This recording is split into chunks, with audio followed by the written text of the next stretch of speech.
তা প্রায় অনেক দিন হয়ে গেল, 12-13 বছর তো হবেই। মুম্বাই শহরের এক ঠান্ডা কনকনে রাত। সারা পৃথিবী তখন ঘুমে আচ্ছন্ন হয়ে আছে। চারিদিক ঘন কুয়াশায় ভরে আছে। ধোঁয়া আর কুয়াশা, সব মিলে ধোঁয়াশা। 10 হাত দূরের জিনিসকেও ভালো মতো দেখা যায় না।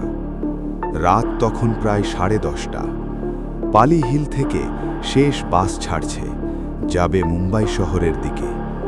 বাসে বেশি লোকজন পালি হিল থেকে উঠল না।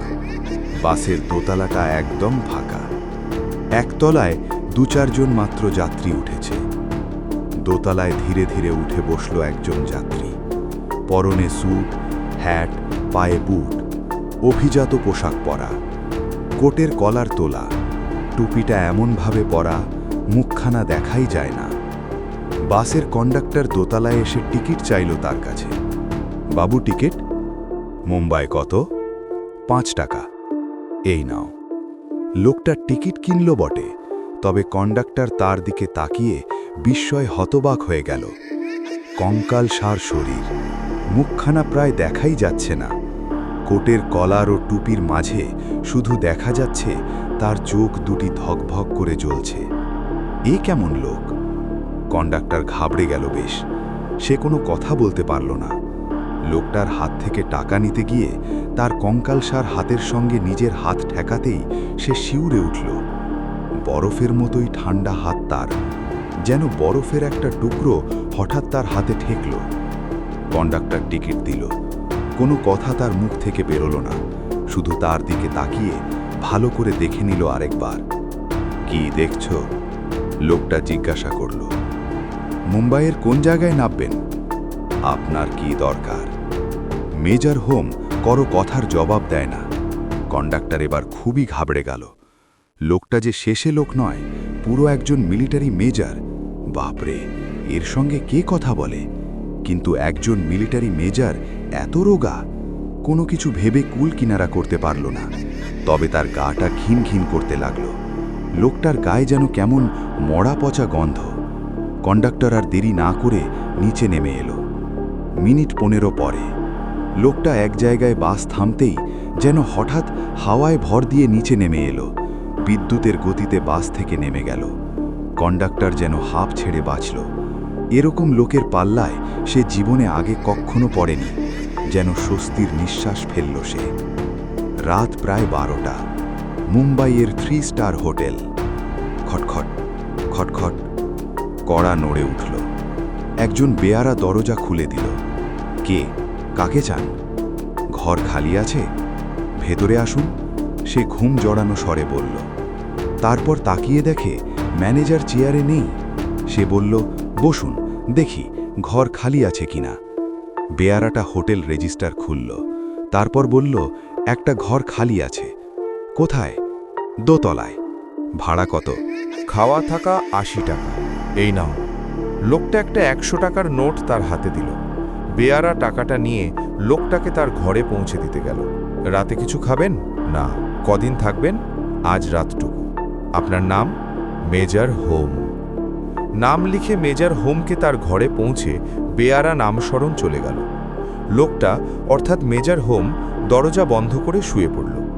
রামশরণ এবার ভাবতে লাগল, এমন আজব লোক সে জীবনে দেখেনি।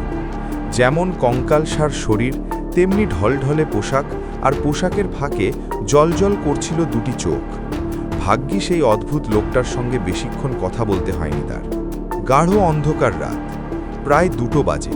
3 স্টার হোটেলের 3 নম্বর ঘরে ঘুমিয়েছিল সুরজিৎ খান। প্রখ্যাত স্মাগলার, ধনী এবং চরিত্রহীন লোক এই সুরজিৎ খান। সারা মুম্বাই শহরের লোক তাকে ভয় করে। আজ প্রায় 4 দিন হলো সেই হোটেলে এসে উঠেছে। সুরজিৎ খান দরজা বন্ধ করে আরামে নাক ডাকিয়ে ঘুমোচ্ছিল। জানলাটা খোলা, মাথার কাছে গড়াত দেওয়া জানলা। এই মোটা গড়াত ভেদ করে কেউ ভেতরে আসতে পারবে না তা সুরজিৎ খান ভালো করেই জানত। হোটেলের ঘড়িতে তখন 2:30 বাজল। এমন সময় সুরজিৎ খানের হঠাৎ ঘুমটা ভেঙে গেল। কে? সুরজিৎ খান উঠে বসল। জানলার বাইরে একটা মূর্তি। কে তুমি? সুরজিৎ খান প্রশ্ন করল লোকটার দিকে চেয়ে। আমি মেজর হোম। Major home? হ্যাঁ আমি। তুমি ভেতরে এলে কি করে? আমার ইচ্ছায়। সুরজিৎ খান ভালো করে তাকালো। মেজর হোমের মতো মুখ বটে লোকটা, মেজর হোমের মতো পোশাক টুপি, কিন্তু এ কি কঙ্কালসার চেহারা, তার চোখ দুটিতে অমন দৃষ্টি কেন? তুমি মেজর হোম? হ্যাঁ আমি। কি চাও? কি চাই তা তোমার ভালো করেই জানা উচিত সুরজিৎ খান। তুমি, হ্যাঁ তুমিই কি আমাকে গুলি করে খুন করনি? হ্যাঁ, কিন্তু শোনো, তুমি কমলা বিবিকে আমার অনুপস্থিতিতে জোর করে ধরে নিয়ে যেতে চেয়েছিলে। সে যেতে চায়নি বলে তুমি তার ওপরে অত্যাচার করেছিলে, মনে পড়ে? হ্যাঁ, তারপর সেই সময় আমি হঠাৎ এসে পড়াতে তুমি আমাকে হত্যা করেছিলে গুলি করে। কমলা বিবি বাধা দিতে গেছিল বলে তুমি তাকেও গলা টিপে শেষ করে দিয়েছিলে, মনে আছে? না না, তুমি চুপ করো।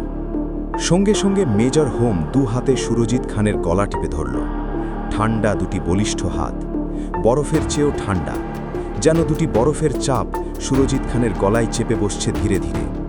আ আ চিৎকার করে উঠল সুরজিৎ খান। তারপর জ্ঞান হারিয়ে লুটিয়ে পড়ল।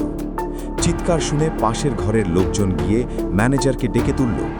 ম্যানেজার দৌড়ে এসে দরজা ভেঙে ঘর খুলল, কিন্তু কি আশ্চর্য, ঘরে কোনো লোকের প্রবেশের কোনো চিহ্ন মাত্র নেই। কেউ তো ঘরে ঢোকেনি।